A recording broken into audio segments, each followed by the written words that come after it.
What's up guys, it's your boy Spider back for another JJKPhantomparade video. So today we're going to be going over should you summon for Uraume. Yeah, that's pretty much about it. But before we get started, I would really appreciate it because you could drop me a like, comment, subscribe, would really help me out, trying to get to 1,000 subscribers before the end of the year. But that being said, let's get right into this. So Uraume is finally out in the game, as well as a brand new recollection bit banner. I know there's been a bit of drama because apparently it's supposed to come out like last week, or my bad, not him, her, was it her? I think I thought Uraume was a guy, but apparently Uraume is a girl. Anyways, Uraume was supposed to come out last week apparently, but they're coming out this, like right now, basically the show already be out, as well as some other events. Like we got a map event here that should already be out as well. Should give a free multi for Uraume, and then of course it's gonna have a free to play recollection bit as well, so we'll take a look at that and see how good that is.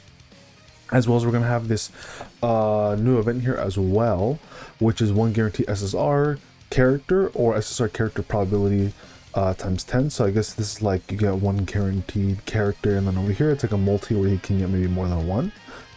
Let's see. So this gacha allows you to choose one of the following methods to draw. So you get one SSR character will appear, can only be drawn for free once during the event. The probability of obtaining a SSR character is increased by 10 times and can only be drawn for free 4 times during the event. So let's see, in this gacha, okay, so I see. So basically in one of them you're guaranteed at least one SSR character. In the other one you have a chance of getting multiple SSR characters from 4 multis, but you're not guaranteed anything basically. So you can basically gamble or get guaranteed or whatever. But yeah, also I think if I'm right about this, it looks like we're also getting a global exclusive event as well, which looks like it is already live. Now we got an event like this for I don't know what time it was exactly, but we had an event very similarly to this like a while ago. But if I'm correct, this should be live on global now as well. As posted in the JJKPhantomparade Discord. So if you guys remember, there was a board game event basically, right, where you get points. It was, I think, for the anniversary, and basically you would do it, you would get free tickets basically to do summons for like I think it was Itadori's band or something like that. And it looks like we're getting the same thing here as well. So yeah, this is already live, so most likely this might have multiple free tickets for Uraume's banner, maybe for even Gojo's banner if that's still live. I think it's still live, right? But this is probably gonna have free multis and other goodies as well. This is a pretty good event for I remember. This is also global exclusive, so you know, kind of cool with that. But yeah, also we're getting this new chapter launch memo SSR select gacha banner as well. So these characters have a rate up. The only ones really worth here are technically Megami and Kusakabe, but you know, I mean, Jogo's just kind of there. And yeah, let's get into Uraume. Honestly, I don't know what they really do. So Uraume is a yellow character. Their main thing is being a debuffer. They have mixed stats here. They have no black flash and no characteristics. So skill 1 here, Ice Knife. At level 1 you deal 97 melee physical or melee Jujutsu damage to one enemy. Then when freeze enhancement is level 3 or more, you decrease the selected enemy's physical stat by 11.1% for 3 turns, and then when freeze enhancement is level 5 or more, you recover your own cursed energy by 5. At level 10 it's going to be 150, and then you're going to be decreasing an enemy's physical stat by 15%, and then you're going to recover cursed energy, still going to be the same. At level 8 it's going to be 138, and then 14% physical stat reduction to an enemy for 3 turns. So nothing too crazy here. I mean, I guess the reducing their physical resistance down is kind of cool, I guess, and you recover some cursed energy, but overall nothing super crazy with that one, but it is skill 1. Skill 2 here, Ice Formation, is going to cost you 15 cursed energy, and at level 1 you deal 80.7 range Jujutsu damage to one enemy for 2 hits. You increase the selected enemy's yellow Jujutsu damage received by 7.5% for 3 turns. At level 10 is going to be 125% range Jujutsu damage, and then a 10% increased yellow Jujutsu damage received, or increased Jujutsu damage received by yellow characters by 10%. Level 8 is going to be 9.5, and then 115 damage. Nothing super crazy. The change skill here though, at level 1 it's going to cost 20 cursed energy now. So when freeze enhancement is level 3 or more, you deal 97.4% range Jujutsu damage to one enemy for 2 hits. Then you increase the selected enemy's yellow Jujutsu damage received by 10% for 3 turns. When DOT freeze is inflicted, You deal an additional 142.3 range jutsu damage to one enemy. You remove one DOT freeze, prioritize the newest one, and then you inflict 30% jutsu damage DOT freeze to one enemy for 3 turns, and you increase freeze enhancement level by 1 up to 20. At level 10, it's going to be 145 range jutsu damage, 20% increased jutsu damage received by yellow allies, and then it's going to do when DOT is inflicted, specifically freeze, you're going to deal 199.9, basically almost 200% range jutsu damage to one enemy, and then you're going to inflict 30% jutsu damage. Freeze still the same, so not too bad. It's going to be 138, 13.9%. Actually quite a big jump there. Yeah, that's actually quite a significant jump. Level 8, you get a 13.9 increased jutsu damage received by yellow allies, and then level 10 it jumps up to 20%, so it's quite a big jump right there actually, from literally 13, almost 14 to like 20%, so that's pretty good actually. And the damage wise is not too bad as well. You get almost 200, so decent skill, nothing super crazy, but not too bad. Skill 3 here, Frost Calm, level 1. It's going to cost 25 curse energy. You deal 209 range jutsu damage to one enemy. You inflict 50% jutsu damage DOT freeze to one enemy for 6 turns. Then you increase the second enemy's break damage received by 30% for 3 turns. And then you increase your freeze enhancement level by 3 up to 20. At level 10, it's going to be 300% range jutsu damage, 50%. So the jutsu damage DOT is still the same. Break damage is still the same, so overall you just deal more damage with the skill. And then level 8 is going to be 279. The change version of it though is now going to cost 30 curse energy. So level 1, when your freeze enhancement level is 5 or more, you deal 284.7 range jutsu damage to all enemies. So the 50% DOT damage for 6 turns. You increase all enemies break damage by 14.3% for 3 turns, and you increase your enhancement level for freeze by 3 levels. At level 10, you're going to deal 400% range jutsu damage to AoE. And then that's pretty much it. So, and then you're also increasing everybody's break damage received by 30% for 3 turns. So, nothing too crazy different other than just more damage, really. That's one thing I can really tell. Like, if you're to max this at level 10, base skill 300% damage. That is ranged to one enemy though. But then when you get the change version, when you're at level 5 or more enhancement, then it becomes more damage. That's also AoE. But your DOT stays the same, your break damage received to the enemy is still the same, and then your freeze enhancement level increase is still the same. So basically just get more damage and AoE now. For the ultimate here, Ice Fall, level 1, you deal 625 range jutsu damage to all enemies, so AoE for 6 hits. You also inflict 50% DOT damage to all enemies for 6 turns. Then to enemies with 3 DOT freeze or more, you deal an additional 287 range jutsu damage. You remove those 3 DOTs, or at least, just 3 in general. Prioritizes whatever is the newest one. And then you inflict an additional 50% DOT freeze for 6 turns. And then you increase freeze enhancement level by 5 up to 20. At level 10 is going to be a 50% range jutsu damage to all enemies. And then you're going to deal an additional 400% range jujutsu damage if enemies have 3 or more freezes, specifically DOT freeze. And at level 8, or no, actually, is it level 8? I forget if it's level 7 or level 8 for the whole easy, like, because the special crystals to jump it up to level 10. I don't remember if the ultimates are still at level 7. I think it's at level 8 now for most people. We'll just look at it at level 8. It's 800% AoE damage, and then 74 additional damage if they have 3 or more DOTs. But overall, so far, actually let's go through the rest of it. But so far from what I'm saying, nothing too crazy. She seems like okay. Uraume doesn't seem super broken to me. Very DOT focused, which is kind of cool. But overall, nothing that's kind of like broken to me in my opinion. Like, she seems like fine. Her combo effect here. She deals AoE jutsu damage to all enemies, and then she increases her and the allies' jutsu stat by 30% for 3 turns. For the hidden potential stage 2 is now 40% jutsu buff, and then you're recovering Uraume's and the allies' curse energy by 10, so it's okay. Her auto skills here: reverse curse technique. At the start of battle, you grant yourself HP recovery special 1 time. So if your own HP is 70% or low, or I don't know why I said low, or less, own curse energy is 20 or more, and HP recovery special is inflicted at the start of the turn, you recover your own HP by 20%, and then your remove HP recovery special reactivated after 3 turns. So basically, if you drop below 70% of your own HP, and you have at least 20 or more cursed energy, and the HP recovery special buff is still activated, then you get a 20% heal, and then it'll be taken away, and then you have to wait 3 more turns for the buff to come back again, basically. So it's not too bad. It's like a decent recovery skill. Next thing we got here, freeze enhancement. So at the start of the turn, or at the start of battle I should say, you give yourself freeze immunity, so that could be pretty handy. At the start of the turn, all effect can be overridden.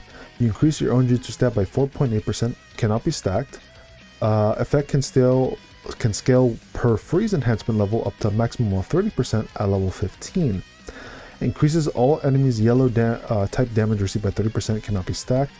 Effect can scale per freeze up to a maximum of 120%, that's pretty good, with level 10. And then you inflict 30% DOT freeze damage to all enemies. So level 1 to 4 is 1 DOT, 5 to 9 is 2 DOTs, 10 to 14 is 3 DOTs, 15 and higher than that is 4 DOTs. Then you recover your own cursed energy by 5, effective with level 15, and then decrease freeze enhancement level by 1 after the effect above are activated, effective with level 10. Decrease freeze enhancement level by 1 when receiving flame DOT. Interesting, okay. So if you get hit with a flame DOT, that removes a freeze enhancement stat. If you are at level 10 or higher, I guess that also starts decreasing it as well. So there's some stuff in here that where it'll decrease it on its own. So like it looks like if you hit level 10 or higher, you'll get a decrease. If you get a flame DOT, that'll decrease your freeze enhancement stacks. But the passive is a lot better than the skills. Skills are okay, it's just more so damage focused with some DOT, which isn't too bad. But this freeze enhancement passive is like really good. Freeze immunity is pretty cool, nothing super crazy. You do get a 30% jutsu buff, which is kind of nice. But the bigger thing, I think, in my opinion, is that you're increasing all enemies yellow type damage received by a maximum of 120%, which is pretty huge. So I think it's pretty cool. Yeah, you can stack it, but I think overall this is pretty good, so it's not too bad. But in general, as an overall, like, should you use someone for Uraume? I don't think you really need to. Uraume doesn't really seem that broken to me. She seems kind of nice. The DOTs could be pretty fun, but overall, I just don't think it's a character that's like really worth playing for. Plus, I think if I remember correctly, Kenjaku is out on JP. What I'm not too sure though is if Kenjaku is limited or not. I think he is, but I'm not 100% sure. But he's out. Plus, what is it? We're getting, I think, into the first or half anniversary, not first, we're either getting the full anniversary or half anniversary on JP, like pretty soon. So we'll probably see that on global somewhat soon as well. So overall, I just don't think it's really worth something for Uraume, but overall, like, not that bad. I'd say with how their kit works and everything, I'd say they're like a S, maybe double S tier. I'd say for like a damage dealer, they're probably like an S tier. I'd probably put him S tier for damage dealer. As a support character, I think probably somewhere between S to double S is fair. I think that's probably where I would put them. Somewhere between these two is where I would put Uraume's, but like definitely not triple S, nowhere near triple S tier, but definitely somewhere between maybe S to double S for support, and then like S tier for your like DPS. That's where I would personally rate them. Now, we do have some new recollections as well, so let me pull those up real quick. I was gonna find them again.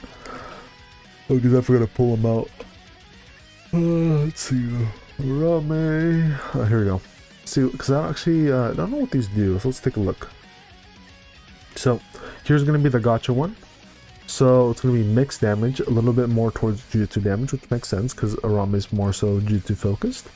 So when you do anything, skill or ultimate, you increase your own and the ally that's behind you, critical hit damage by 30% for 2 turns, and then you recover your own and the ally that's also behind you's cursed energy by 10. So basically, whoever has the recollection bit and the ally behind them will both get a 30% crit damage buff for 2 turns, and 10 curse, basically, and recover 10 curse energy. So it's not too bad. And then if the equipped character is yellow, increase own and the ally that's behind them increases their jutsu stat by 20% for 2 turns as well. So that's pretty good. It's going to be 6 turn cooldown, so not too bad. And then with 1 dupe, at the start of battle, increase own and the ally that's behind you increases their critical hit rate by 10% for 3 turns. And then at 3 dupes, it's now going to be a 35% critical hit damage buff and a 25% jutsu stat buff. So honestly, not too bad. I actually don't think it's necessarily, I think it's actually not broken, but it's not bad. I think it's actually quite good because it is a 6 turn cooldown, which is quite good. You're giving a 10% critical hit rate at the start of the turn, which is cool. The one negative though is that it is only for 3 turns, and after that you're not gonna, there's no way to recover this, like you're not repeating this, so that does kind of suck a little bit. But at the very least, you're going to be every 6 turns you're going to be giving whoever's using this and the person behind them a 35% critical hit damage buff, recovering their curse energy by 10, and a 25% jutsu stat buff if they're yellow, and if you have this at 3 dupes, right? But with the fact that we can take 6 turns into account, right? So if we say this is going to be for 2 turns, this is for 2 turns, right? That's going to be four turns basically where you wouldn't have the buff.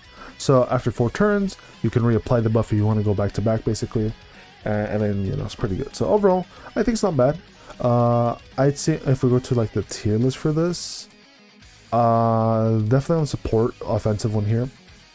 I'd say it's probably between A to S tier, maybe S tier, because it's not bad. You know, it's not bad. It's like it's decent buff here. Like overall, like with the general, like if you take a look at this recollection, but right, real quick, this one's giving all allies 25% damage though, right? So it lies like in the same vein, right? If not like a little bit more, because you get jutsu stat buff and critical hit damage buff. Now this one is giving you all damage, which is a little bit better, but this overall isn't that bad, right? So I'd say probably somewhere between S to double S tier, because it does fall in that same range of like being quite high. This is 25%. This is being 35% critical hit damage and 25% jutsu damage. So I think overall it's pretty good. Definitely between S to A tier. But I wouldn't personally like go on my way to chase for it. And then we got a free to play one here, so mixed stats as well. When you do anything, you increase all allies critical hit rate by 10% for 2 turns at a cooldown, a little high in my opinion. With 1 dupe, at the start of the 6th turn, you decrease all enemies' physical and jutsu stat by 10% for 3 turns. I mean, it's okay, I guess. And then with 3 dupes, it's going to be 50% critical hit rate. Yeah, not really that crazy to be honest. The only way I could see this being usable is like if you maybe were doing like a tower run, you really, or like something where you like just needed a little bit extra crit rate. I guess this would be good for that. Otherwise, not really that worthwhile in my opinion. But yeah, overall, should you summon? Probably not. I think it's pretty easy skip. Overall, to be honest. Besides, we're gonna be getting like better banners soon. Like, what is it? If we go to the timeline real quick. What is it? Nanami. We're gonna be getting Nanami somewhat soon, probably. I heard he's pretty good actually. He's a green DPS character. He's actually pretty good, strong from what I remember hearing when he released. So we'll be getting him. There's a red Momo. I think she's like a DPS character. I kind of forgot what she does, or what people were saying about her. But she's, you know, eventually gonna be coming out. We also have another Yaga that's gonna be coming out, which is another support character. Kind of funny how we haven't had really, any DPS characters. Also, we're going to be getting this Yuta here that is a limited character. So mind you, right, we still have another limited Yuta that's going to be coming out somewhat soon. So be on the lookout for Yuta. So make sure you save up your summons for him. He's a yellow DPS character as well. So if you guys want another limited character, especially if you like Yuta, just wait for him to come out, because he should be coming out of within the next like maybe 2 months or something. And then I think the Kenjaku that just dropped is also limited. I'm not too sure actually. This is just his feature, so maybe he's not limited, because it doesn't say limited here, so it might be regular. But yeah, and then we also got like an OC character that dropped like a little while ago as well. So at the very least, just save your cubes up for limited Yuta. He's gonna be coming up pretty soon. So I just say wait for you to drop within the next month or 2. So that's what I would personally recommend. Anyways. And that being said, go look at summons, with the free summons, who knows, maybe some of you guys might get looking at them for free, or on me for free. But yeah, with that being said, I'm gonna catch y'all later. Peace, and take care, everybody.